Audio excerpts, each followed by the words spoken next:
Kami dari kelompok 6 akan mempresentasikan materi tentang kemampuan manajemen keuangan sekolah dengan anggota kelompok kami yaitu Hardiansyah NIM 027, Retno Andita NIM 036, dan Slamet Pujiati NIM 041.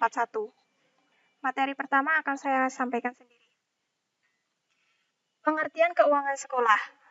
Keuangan sekolah merupakan beberapa kegiatan pengelolaan keuangan, yaitu memperoleh dan menetapkan sumber-sumber pendanaan, pemanfaatan dana, pelaporan, pemeriksaan, dan pertanggungjawaban. Hal tersebut diungkapkan oleh Libham 1985 dan Ket 1991. Selanjutnya yaitu tujuan pengelolaan keuangan sekolah. Yang pertama yaitu meningkatkan keefektifan dan efisiensi penggunaan keuangan sekolah. Yang kedua, meningkatkan akuntabilitas dan transparansi keuangan sekolah. Dan yang ketiga, meminimalkan penyalahgunaan anggaran sekolah.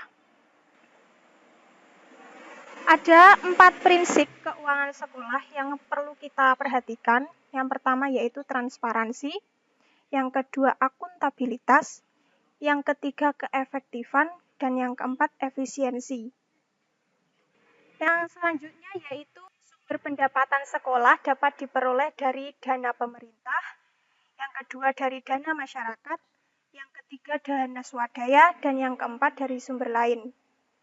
Selanjutnya, alokasi atau kegunaan keuangan sekolah biasanya dialokasikan kepada yang pertama, biaya investasi satuan pendidikan seperti biaya sarana prasarana, pengembangan sumber daya manusia, dan modal kerja tetap.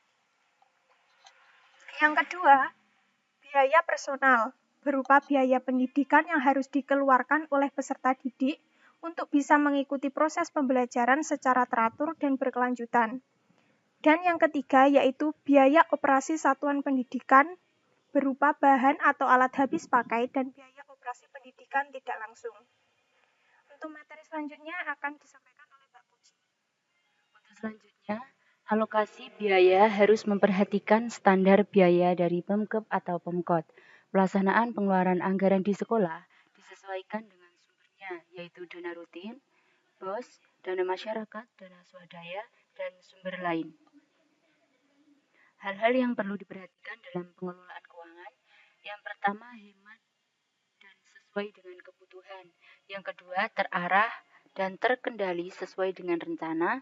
Yang ketiga tidak diperkenankan untuk kebutuhan yang tidak menunjang proses belajar mengajar seperti ucapan selamat, hadiah, atau pesta. Perpaduan analisis kegiatan dan sumber dana serta menyangkut waktu pelaksanaannya menghasilkan rencana kerja anggaran sekolah atau madrasah. Asas yang harus diperhatikan dalam menyusun RKAS. Yang pertama, asas kecermatan. Yang kedua, asas terinci. Yang ketiga, asas keseluruhan. Yang keempat, asas keterbukaan. Yang kelima, asas periodik. Dan yang keenam, asas pembebakan. Masalah yang sering muncul dalam proses penyusunan RKAS. Yang pertama, anggaran diusulkan didasarkan uang yang tersedia dan tidak didukung pengetahuan yang memadai. Yang kedua, penjelasan tentang pentingnya usulan anggaran untuk meningkatkan belajar siswa kurang lengkap. Yang ketiga, penurunan anggaran pendidikan dari tahun ke tahun. Yang keempat, kemampuan dalam mengevaluasi usulan anggaran masih kurang. Yang kelima, permintaan untuk membeli barang bermerek tertentu atau semacam sentralisasi anggaran. Dan yang terakhir, pembinaan, komunikasi, dan konsultasi dengan pihak terkait masih kurang. Pembelajaran keuangan sekolah. Pembelajaran keuangan sekolah harus sesuai dengan RKAS yang telah dibuat. Yang kedua, penggunaan anggaran memperhatikan asas umum pengeluaran negara, yaitu manfaat penggunaan negara minimal harus sama apabila uang tersebut digunakan sendiri oleh masyarakat. Yang ketiga, pendapat dan pembelanjaan keuangan sekolah harus dibubuhkan secara tertib, teratur, dan benar. Pembukuan keuangan sekolah. Yang pertama, pembukuan keuangan dilakukan dengan tujuan untuk mencatat semua penerimaan dan pengeluaran keuangan sehingga memudahkan dalam pertanggungjawaban. Yang kedua, buku keuangan yang harus dimiliki sekolah minimal buku khas umum dan buku khas pembantu. Yang ketiga, pembukuan bisa secara manual atau menggunakan fasilitas teknologi informasi seperti Microsoft Excel atau sistem informasi akuntansi. Selanjutnya, problematika pengelolaan keuangan sekolah. Yang pertama, penyalahgunaan keuangan untuk memperkaya diri atau bisa disebut dengan korupsi. Yang kedua, pelaporan keuangan yang penuh manipulasi.